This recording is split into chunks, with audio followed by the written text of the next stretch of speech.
Hello, everybody. Welcome back to Minnesota Stacking.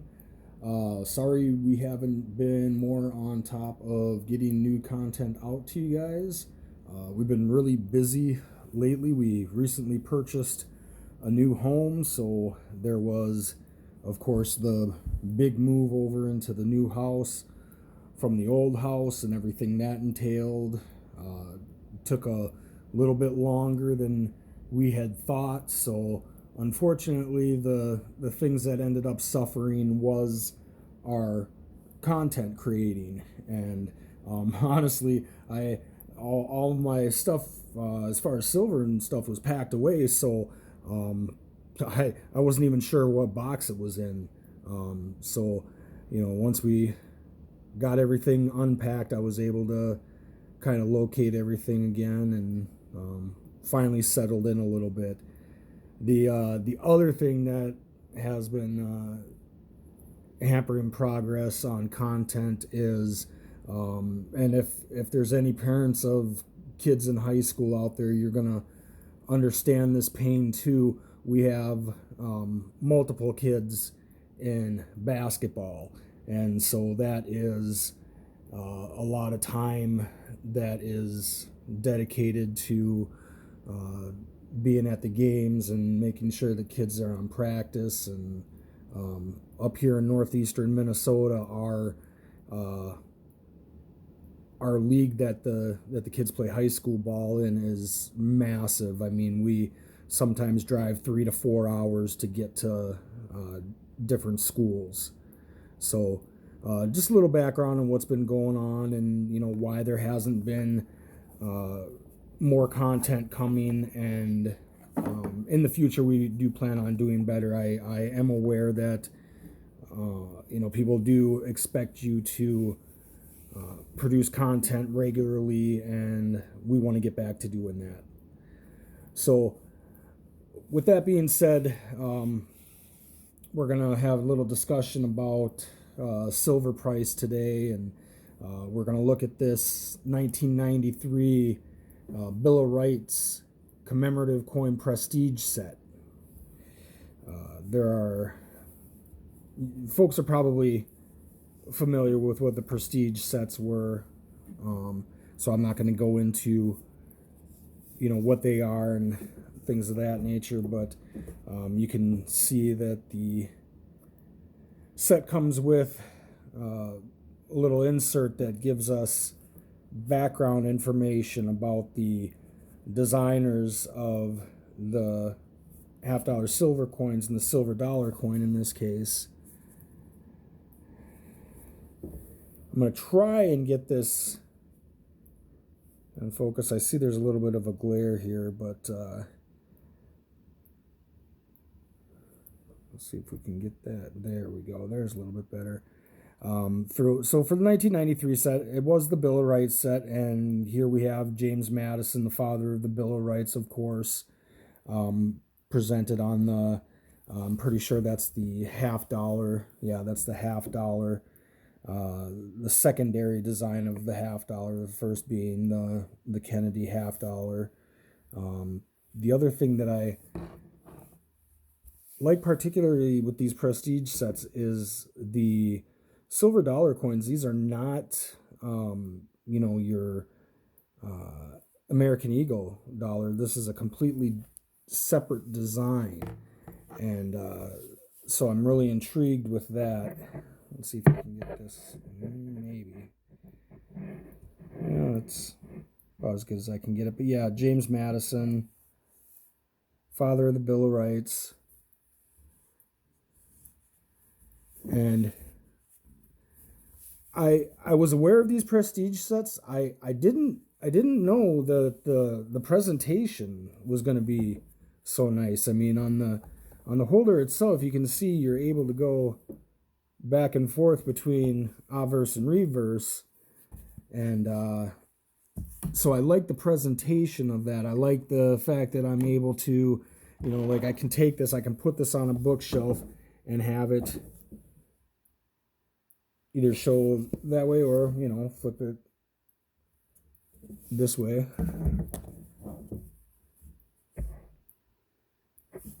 And so Probably going to look a little bit more into starting a collection of these prestige sets. Like I said, I was just I was aware of them, but I guess I wasn't aware of how nice the presentation boxes and things of that nature were. So look for more videos in the future on the prestige sets. We'll be getting more of them and doing reviews on those and talking about them a little bit. One of the things that I wanted to kind of talk about today, as far as what's going on in the silver markets. Well, prices are down to, as of today, it was 2301 spot price on APMEX. And so, the next logical question is, well, okay, so then why, when I try to buy silver on APMEX or eBay, is it going for, I found it on APMEX, I found it quote unquote for as low as 2650. Now, you and I both know that all that means is if you buy hundreds, you are going to get it at that 2650. But just for regular folks like you and I, the 1 to 19 price was 2750. So that's, it's about 450 over spot. Now, most folks are probably saying, well, really that's not that bad. That's reasonable anyway. It's within my price range. Well, the problem with that is on APMEX is when you go to try and purchase at that 2750, I have run into this problem, and I've talked to a few other folks who have had the same problem, is when you put it in the cart and we go to check out, then all of a sudden they hit you with the, well, we're out of stock of that coin. Okay. So then, next step is, I did check out a couple more online sites, and then I went to eBay and, tried to figure out, okay, so what is the lowest that 1 ounce generic, just generic 1 ounce rounds going for on eBay?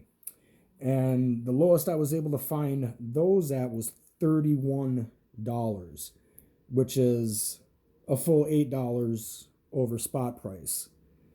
And, some folks might say, well, why is that?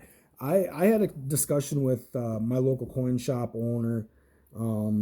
At this point, he doesn't want to go on camera yet. We're still kind of in the beginning of our relationship. So he does know that I have this channel, and I have mentioned it to him, and I do give him shout out Lake Superior Coins in Duluth, Minnesota. If you're in the area, go in there, please. They're a small coin shop, they family run. So I can't say enough good things about them. But the last time that I spoke to him, he said, well, the problem that he's having and why he is starting to ask for, that $31 range is he's got to put it at a price point where people are slowing down. And I know that's counterintuitive to the way business normally works, but the way it was explained to me was, look, I have almost no inventory, and I am having problems getting inventory in. So in order for there to be stuff on my shelves, even for me to operate as a business, I have to increase price to the point where people actually have to think about, oh, do I really need this? You put it at a price point where people actually have to think about it rather than just walking in and saying, hey, I'll take whatever you got, however much you got, and I'll pay whatever price you want, and you will still have, he was telling me that he still has folks like that as soon as he, gets something in, guys are there within 5 minutes, 10 minutes, trying to figure out, what they can get a good deal on. And right now there's just not very many good deals to be had. So then that leads into we normally, when we're doing stacking, not necessarily in collector coins, but stacking, we're waiting for that price to be low like this And we buy at this low price point in order to grow our stacks. Buy low, sell high. A pretty basic concept. But the problem is there's not enough supply to meet the demand. Silver is a finite resource. There is only so much of it in the world. And when you have people that bought, everybody when they got their stimulus checks, at least people that I know, when they got that stimulus check, they ran right out and bought as much gold and as much silver as they could afford, with the knowledge that if you don't stay in it long term, and by long term I'm talking 20, 30 years. I have folks that I know right now that bought thousands of dollars worth of gold and silver when they got their stimulus checks. And now they're selling because they see the bottom drop out on silver spot.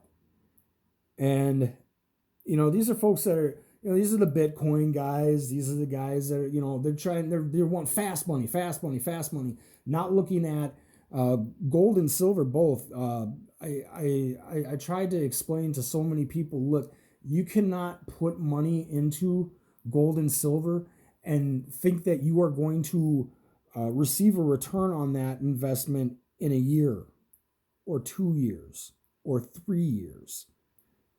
We're talking long term in terms of 20 and 30 years. For all of my silver stack, I stack that with the knowledge that I'm not going to touch those coins again until I hit retirement age, probably. The collector's stuff that I have is a little different story. That might have to, be sold if it ever becomes a profit margin that I just simply cannot ignore.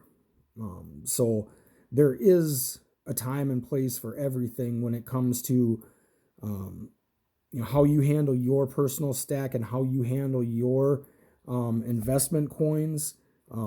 These, to me, like I said, these are investment coins that could be sold due to market volatility. But my silver stack, my ones that I'm just holding on to, that is the long term. That is the, like I said, 30 years from now when I'm ready to retire, cash that all in, create the nest egg, invest in property, and retire. So that's kind of my little rant on the markets today. I'm like you guys. I do look at those prices, and right now I'm not buying. I just, when I'm paying the same price that I was paying a year ago for silver, and the spot price is 50% less than what it was a year ago. And what I mean by 50% is the the difference between market price and spot price. So basically it was, last year it was half of what it is now. If you're paying if, just say for instance, if the spot was 23, you were probably paying 26, max for an ounce of generic silver. And like I said, the lowest that I found was $31 on eBay, and I honestly don't remember if that was free shipping or if you had to pay for shipping. So, it pays to do research. It pays to keep an eye on the markets. It pays for you to be aware of what's going on in gold and silver. And know what's going on, not necessarily and just look at the spot price and think, oh my God, it's at 2301. I'm going to go out and I'm going to buy. You have to be aware of what the market is bearing as far as what folks are asking and what kind of supply is there. Limited supply means two things. One, prices go up. And two, kind of at that point, only the rich people or only the people that have a lot of disposable income are able to get in. So my suggestion is to, have have a relationship with your local coin shop. Talk to your local coin dealer. You have to realize that, he's in business to make money, and so there are folks out there that, when something good comes in, boy, he's calling them first and straight away, and they're always going to have first right of refusal. But if you have a good relationship with your coin dealer, if you strike up a conversation and actually talk to them about the markets and how they price things and what, how they set up their percentages, coin A, I'm going to ask this for it because it is a, percentage of, profit that I can make off of this. So I've actually had, some really good conversations with my coin guy and have learned a lot from him. And I'm just going to wait this one out, guys. I don't know about you, but, leave some comments and tell me, what are you doing? I see Bottle Top Bandits videos, man. Looks like that guy's still on it. You know what I mean? It's really personal preference at this point. And like I said, I mean, let's be honest here. I did just buy a house. I'm my disposable income is not as much as it used to be. So that has to also be taken into account. But, like I said, I see guys out there on YouTube that are still, pounding away at the buy. And honestly, if I had some cash, I would try and get it even at 31 if I had to pay 31. Because I mean, hell, just a year ago, we're paying 40 to 45 for an ounce of generic, maybe a little bit more than a year ago, but you get my point. Anyway, so, I hope this opens up some discussion as to, what folks' point of view is on the markets. Are you in? Are you out? Why? What are you looking for? So hopefully we get some comments that, we can have a little bit of back and forth on, why people are, either pushing their chips in the middle or why they're slow rolling. Anyway, thank you for watching. I hope you did find this informative or enjoyable, or just want to get in on the discussion. We do have videos coming up soon here. We've got some stuff that Dayanara is putting together. She's really excited. She got a couple of Christmas gifts that were silver, and so I'm going to let her talk about that. And, she's got another video coming up on, I think, her U.S. coins, not her world set, but just her United States set. So thank you for watching. If you did enjoy the video, give us a like, hit the subscribe button. I also want to remind folks that we are still having the 1 ounce giveaway. When we hit 100 subscribers, we will give away a 1 ounce generic 1 ounce coin. Okay. And all you have to do is subscribe, like the video, the original video, and then like, subscribe, and comment. Okay? So with that being said, I'd like to thank you for joining us today. And I just want to say, it's cold as hell in northern Minnesota, but we're still doing it every day out here. So thanks a whole lot, everybody, and have a good day.